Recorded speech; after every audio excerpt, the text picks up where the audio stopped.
So we are now going to look at the evidence that we've been talking about. We've been talking about evidence all this morning. And we want to share with you work that we have done in Stories of Change. Can we have the presentations on? And before I start, let me just introduce a little bit about Stories of Change. So earlier on I had mentioned that Stories of Change is part of a bigger initiative in West Africa. Although it's looking at the whole of West Africa, it's focusing on 4 focal countries. So Ghana, Nigeria, those are the English-speaking countries involved. And then we have Senegal and Burkina Faso. And the work that we are doing essentially is to generate the kind of evidence that is needed for multi-stakeholder platforms to be able to engage with policy development, with program implementation.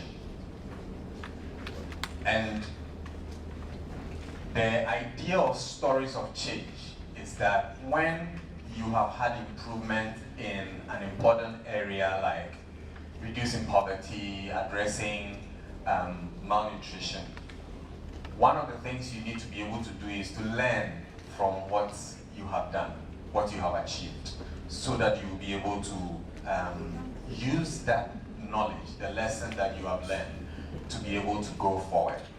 The Stories of Change approach that we have used in nutrition seeks to use an approach that involves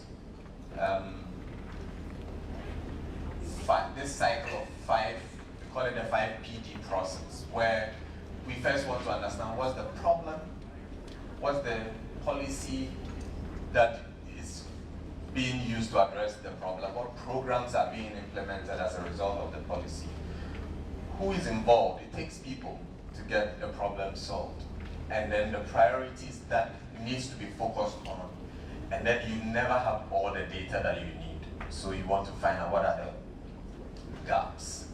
In the work that we have been doing in Transform Nutrition, what we have been trying to do is to look back over the past few years, what kind of knowledge that is needed to be able to drive the processes that we are trying to reach in nutrition.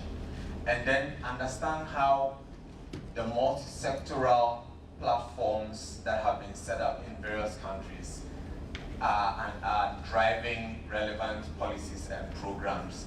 How are they designed and how are they implemented? And then we want to know what has worked well and why have they worked, so that we can learn lessons from them. I already mentioned that these are happening in 4 focal countries.